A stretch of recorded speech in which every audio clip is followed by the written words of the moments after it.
Back to Road Gang Radio with Jimmy Mack, Lindsay Lawler. Give me a minute, y'all. I'm coming. And you, because if you're listening, you're in the gang. Take it away, founding member Phone Master Dre. That I can do. We're hanging out with friends, having a good day on this Friday with Jimmy Mack. Good morning. And by the way, not only are we having a good time, Phone Master Dre, we're having a better time because we have an in-studio guest who actually was part of that amazing workout that we got to go through. Patrick McManus is Aerospace and Defense Assistant Program Manager for NextOp Vets, and we're thrilled to have him. Go to nextopvets.org, by the way. You can find them on LinkedIn at NextOp Veterans, and on the Book of Face at NextOp Vets, and then on the X, formerly known as Twitter, on NextOp Vet Inc. NextOp Vets Inc. Patrick, good morning. Are you still sore? No, I'm good to go. I'm a little mad at you right now. Not even in the legs. Nope. All right, that's cool, man. Have a good day. The legs aren't what's killing me, Dre. That's not what's my hips. And I realized my legs aren't killing me. And we were talking about this workout this morning as well too. When you know, it was smart. It focused on all of our lower body stuff, which is the last thing for men to go. Yeah. You know, everybody thinks our backs and our legs give out first. Nope. The reason they hurt so much is they're holding everything else up. Is how it kind of plays out. So I really enjoyed that. Did you have a good time? Yeah, it was a good time. I did too, and it was just long enough to get a workout in, and not long enough for me to feel like I'm dying until we had to walk from the 20 to the goal line. That was a bit more of a problem. We got through it. We made it. I want to talk really quickly about NextOp Vets because there's specifics I know you want to dig into and some things. You might want to call an audible or two and take us in a different direction. But give us the overview of NextOp Vets again so people have a sense of what it is you guys do. Sure. So what NextOp Vets is we are a 501c3 nonprofit. We were started in 2015. Our goal is to help primary enlisted find jobs. We've helped 5,500 veterans find jobs as of to date. Our goal this year is 1,100. We're coming up on it pretty quick. We are totally free. How it works is a veteran will sign up with us. They'll get assigned an employment coordinator or a coach, and they'll help them, get their resume squared away. Kind of teach or reteach them how to do interviews, job searching, all the basic skills that they may need. Also, how to translate their military skills into civilian, from mil speak to civilian speak, as I say. And then we try to introduce them to companies that we're working with. So we have like a coaching side and then a recruiting side. So I want to give Patrick's bona fides. He enlisted in the U.S. Air Force in '91. He retired in 2011. He had a distinguished career. He supported key operations, including Sea Signal, Task Force Katrina, Operation Deep Freeze, and Operation Enduring Freedom. Since his retirement, he transitioned to the civilian sector as a project manager, specializing in commercial diving equipment. How easy was that transition to make, by the way, for you?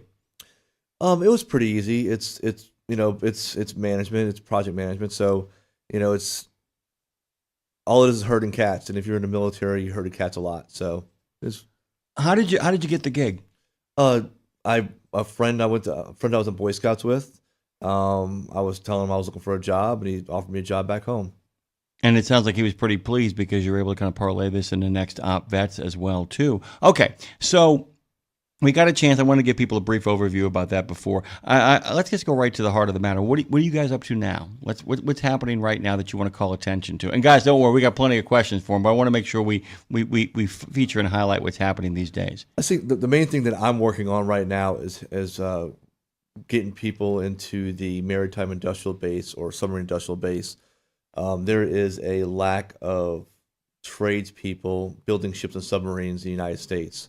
So there's a big push to train them and get them into the companies that are hiring them.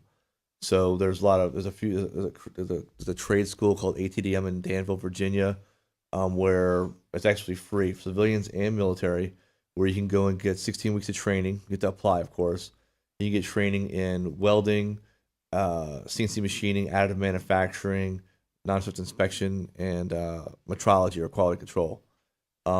So 20% of the class is held out for veterans, and I work with their career services there to help the veterans find jobs. So also, buildsubmarines.com is the website that the industry is using to put those jobs out there. So basically, any company, aerospace and defense, they do a scrape of their job sites. It goes on to buildsubmarines.com, and so it's a good job board to find jobs within a lot of the aerospace and defense companies. Not just building subs, but could be airplanes, could be rockets, but anything in aerospace and defense is usually on that website. Okay, so I always ask this question. I'm going to ask it again, and it's important because we got so many people who, are actually making this transition, making the move, and more importantly, we have people who are listening who have family. I mean, okay. So I get a chance to talk to Nate the other day, and we're laughing about the fact that how many people come out of the military, 35, 36, 38, 39, and their thought is, I'm an old man. And they end up having like somebody who's like 60, their dad is 60. And he's a former service member, and he's made a nice transition. And he's worried about him. He's worried about, that they have concerns and all that kind of stuff. And so we want those people listening to remember that they can also, dive in and get the information and then communicate to them. How do you do this? I mean, like I said, I understand that it's like, go to the website and all that kind of stuff. But in a perfect world, veteran has a lot of technical training, is able to get up to speed in a hurry, somebody who actually has a lot of gifts, but also is a little rudderless. To say the least. They don't know what they're going to do next. They come to your site. Take me through the perfect experience for them that then at the end of it gets them a job that gives them a purpose-driven life. Well, I think the perfect experience is they listen to advice. So they register with us. They load up their resume, their DD from 214. For you guys that don't know that, that's your piece of paper when you get out the service. It says how your service was. They get assigned an employment coordinator. They make first contact, not like Star Trek, but make first contact. Kind of though. I mean, it could take them to light speed. Remember, that's what first contact does, man. I mean, might get them up to speed in an awful hurry. Could be. Make first contact. The employment coordinator will talk about their resume and usually put it in their hands because we're a firm believer that we're going to teach you, but you have to refine your resume for every job you apply for. You can't just go out there and put the same resume out there. I heard one of the funniest things a friend of mine told me. He said, I never realized that I went to all these colleges, I served in the military, I did a lot of continuing education. I never realized what I was really preparing for was a job in resume tailoring and email writing. Yes. And that is one of the hardest things for a lot of people to break through. I know a lot of people who have ADHD, neurodivergence, who it is the deepest point of frustration. Why can't I just do the thing I'm supposed to do? Why do I have to sit down and make sure every resume is different? Why do I have to do the same thing over and over again with one little varying tweak? And it almost becomes like a workout where you wake up, you do all your toiletries, maybe you do a workout, all that kind of stuff. And then you sit down, you have to find time every morning to kind of like gear this up. And that's what you guys do. You really help people understand, read the job site, read the job description, and then sit down and look at both and begin to kind of tailor it. Don't lie, but to tailor it to highlight what you need to highlight, right? Yeah, because, an employer doesn't know what they don't know, right? So, what I found is, in my experience, if you're not getting calls for interviews, it's one of three reasons. You're applying for jobs you're not qualified for, your resumes are not ATS friendly, so it's not getting through the system properly, or you didn't tailor your resume. So you might have a skill that they're asking for, and when the ATS system racks and stacks you against other people, whoever has the closest to the job description is going to be on the highest in the stack, right? But there's tools out there you can use. There's a bunch of tools out there you can use if you sign up with NextOp. We send them to you as free. That's really important, though. That's another thing too. Is that we live in a time where there is more available. I keep on hearing the AI debate, and one of my favorite lines I've heard so far is, "You're not going to lose your job to AI. You're going to lose your job to somebody who knows how to use AI." Is a really big thing. You guys actually, in many ways, serve as a job app tutorial comprehensively, in that you guys send the people stuff, but if they want to get in contact with you and say, okay, how do I kind of sort through this? That's what you're there for. Yeah. It's about getting them in the room where their personal skills can carry the day, right? Yes. That's what you really, really want. Yeah, exactly. And so they work on the resume, send it back to me. I church it up. Make it look good. Take anything out that doesn't need to be in there. If there's any gaps in employment, we talk about it, because it could be, they were taking care of a sick family member, or they're a single person, they were a stay-at-home parent. I can always turn that into a resume bullet. And then we go from there to job searching, where we're trying to match them with companies that they want, that their skills they're qualified for. And with military guys, sometimes you got to make sure, hey, I know you can do anything we ask you to do, but this is what you're qualified for. They're looking for people with experience. So, and once you get through that, they get through their process, because looking for a job is a job in itself. And if you're working or going to school, it's a side hustle. So that's when weekends and evenings. But if you're not employed, then your full-time job is looking for a job. And so your process is there. So, like you say, get up, do your toiletries, eat your breakfast, and get to work finding a job. It takes about an hour and a half to do a job application. But by the time you refine your resume, check it check the content, make sure it's all grammar checked and stuff, submit it, do the application, it takes a little bit of time. And if you're just throwing your resume out to 100 people a day, you're gonna not get jobs. It's also, you have to remember to it's tough, because a lot of people are used to following orders and following the lead, although there are plenty of people who are used to giving orders, but people are often incredibly respectful, sometimes to a fault. And you talk about the opening, often an employer will say, is there anything you'd like to ask us before we begin or point out to us? That's a great time to say, yeah, if you look at my resume here, you will notice that there's a gap from 2011 to 2013. My dad was in hospice. And so what I was doing at that time was I was simply working at a grocery store in the evening, because I had to be with my father in the daytime to make sure that he was okay. I just wanted to let you know that my employment record is got a break in it, not because I was unemployed, but because I was making choices to prioritize my family. Mm-hmm. And then you go to your questions and all that kind of stuff. But to kind of encourage people not to be afraid to kind of remember that you're interviewing. I think it's one of the most untalked about things in all of interviewing. You're interviewing the employer as well. Yes. And that is a really crucial thing. A lot of people forget that. They're so thankful to have a job that they often take the first job they get offered without getting a chance to get to the next interview. Because sometimes you're exactly what they're looking for, and they think they can get you cheap, and you don't know the culture there. And you guys talk about that too, the idea of sometimes no job worth having isn't worth waiting 24 or 48 hours to say yes to, right? How do you feel about that? Well, I was a candidate with NextOp first, and I was going to take I was unemployed, and I was about to take a job making way less money than I was. And the employment coordinator at the time that was helping me out was like, Patrick, I said, that's way below what you're looking for. I think there's other opportunities out there for you.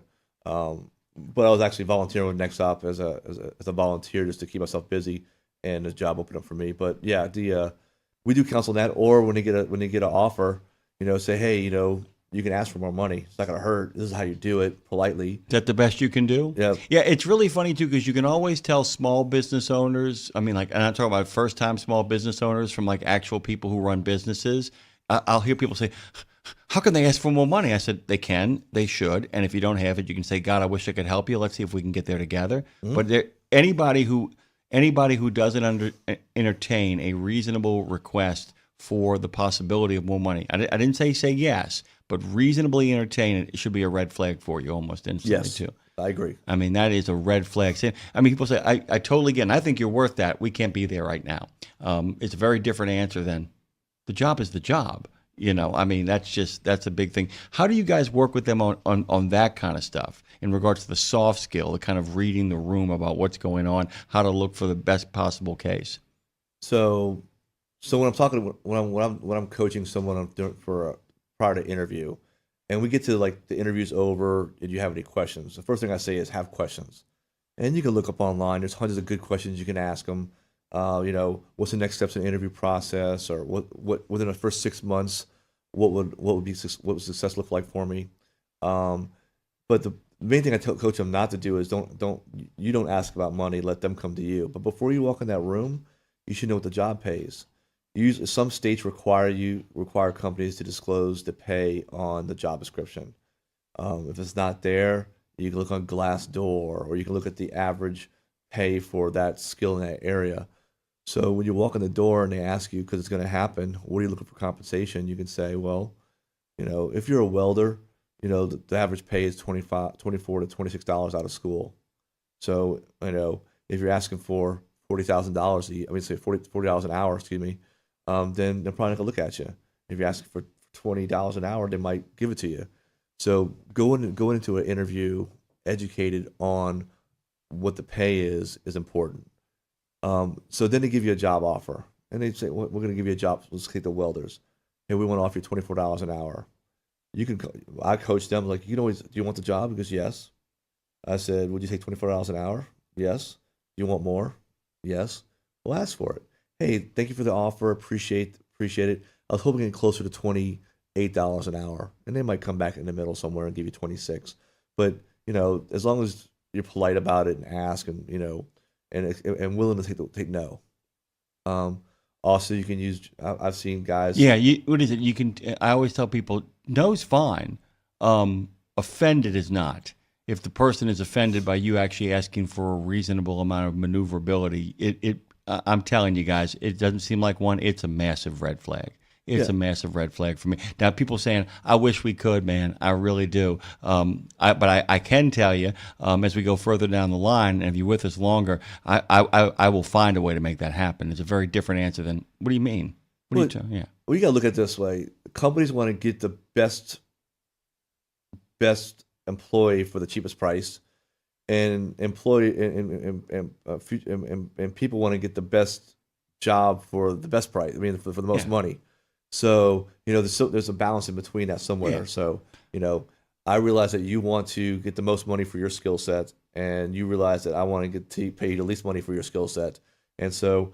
And a lot of times what ends up happening is like, look, I mean, we're willing to, and by the way, people do have these conversations. Patrick, look, I'm willing to go as high as $28 if you think somebody's really qualified, but start them off at 24 and see if we can get away with that. I realize that asking any less than that, it's going to get no from anybody who's qualified, but at 24, we may be able to pull this off. So you walk in there on the interview thinking to yourself, okay, I'm going to start at 24, and I come back and I say, come on, man. It's like there's got guys across town making 28 for the same job. I know I can do it. I want to work here, though. And then it's like, dude, we offered 24, but 26 is a possibility. Yeah. And on it goes. And that's why the no's are different. You're also not just reading answers, you're reading tone as well. Okay. That in many ways would be perfect for you. And if they say yes and take the job, that is, is your job done at that point? They take the job. So what happens then? Oh, no, my job. I've had guys come, guys take a job and they like it and they want to, move jobs. They'll come back to me. We don't close up shop on our candidates. I've been doing this almost 7 years. I've had guys come to me 3 or 4 times in that time and, just move on up in the jobs. The main thing I tell them is don't quit your job before you have a job, for sure. Louis Pugh, by the way, the vice president of the Owner-Operator Independent Drivers Association, somebody asked him one time, they said, when should you let your previous employer know that you've got a new job? And he said, well, do you like him or do you not like him? And he says, I like him. He says, oh, yeah, give him 2 weeks' notice. Make sure you clean up all your loose ends and all that. And they said, what if you don't like him? He says, call him from the parking lot of the next job. But that's kind of the deal too, right? I mean, you've got to be really careful about leaving a job and making sure that you kind of set the table properly on your way out the door. Do you guys talk about that? I mean, any of that kind of stuff come up? No, it's, if someone comes to me, it's like, Patrick, I'm like, they sign up with us, or they send me an email, hey, I'm not liking this job right now. We have a conversation about why they don't like the job, what they're looking for. And, I definitely tell them, unless you really, really have to.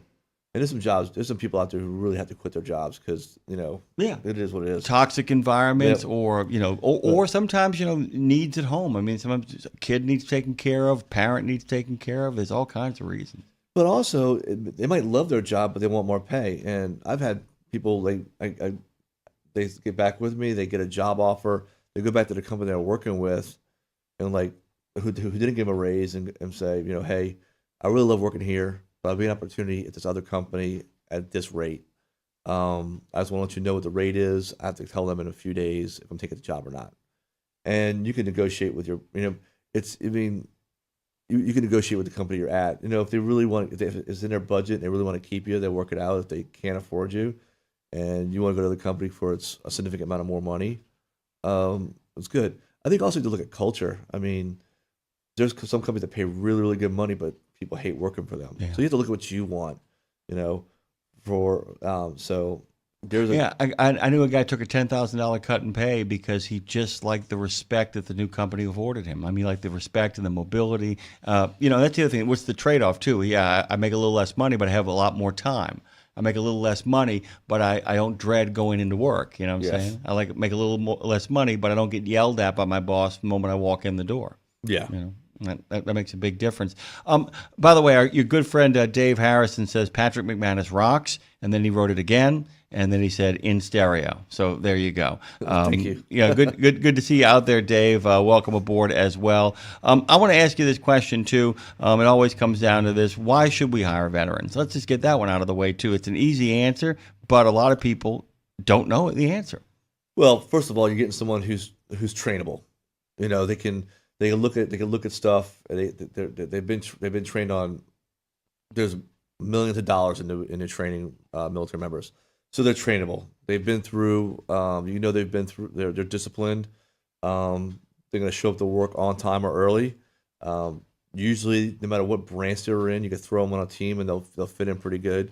In my previous job, I had to do a lot of hiring. I hired a lot of veterans from all different branches, and we all gave each other, stuff, but it was the job got done quickly, and it was a pretty good morale.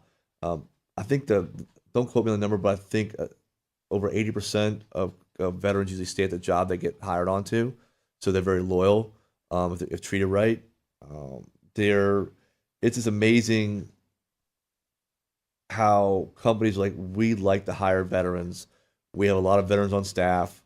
We like how they do the job. We like how they get it done. We want to hire more. And so, you can go on into the minute of hiring veterans, but I think if you want a good team member who's skilled, is trainable, brings a lot to the table, or, can be leaders and can be followers, veterans are is a great way to help your company out. Let's talk a little bit about some of the fun you've been having recently, by the way. I have a note here that says to ask you about local veteran shenanigans. Okay. Let's see. So, in New Orleans, so we had the VFW, which is kind of it's the Veterans of Foreign Wars, post 8973. It's uptown. Last night we had our monthly meeting. It's not really shenanigans, but it's a good hub for. Well, I think shenanigans is a great word because it basically says, ne'er-do-well, fold-a-roll, but at the same time, nothing too dangerous. Very 19th century. It's good. Yeah, good word. So, we have a lot of veteran organizations that kind of, intermingle, ebb and flow. You have Bastion out there in New City Park, which is a community resilience for people with TBI, traumatic brain injuries. We got, the DAV. You have, I think, there's so many different organizations. You have the Marine. Well, this is the other thing too. I want to really quickly, while you Sure. come up with some other stuff too, is the fact that this is what's important about when you put together communities of veterans in the workplace too, because often the more vet friendly you are, you get a job someplace. There's another veteran there. He's lived in the city 2 to 3 years. He's like, well, wait a minute, dude. Do you not know where the VFW hall is? Do you not know where Bastion is? Do you not know where some of these places are where people kind of congregate and get together? And this is why being vet ready is so crucial as opposed to just being vet friendly. Most places are vet friendly. Yeah. Most places these days, they admire you. They're proud to have a veteran on their staff. What they don't know is how to get those people resources. And I'm guessing the other thing you guys do with the potential employees, your clients, is to have them make sure that they ask what veteran amenities are available. Or benefits, earned benefits. What I mean by that is, do they have access? Do they understand how they can help a veteran better acclimate and really thrive on the job, right? He's thinking, guys. Silence is really bad on radio. I think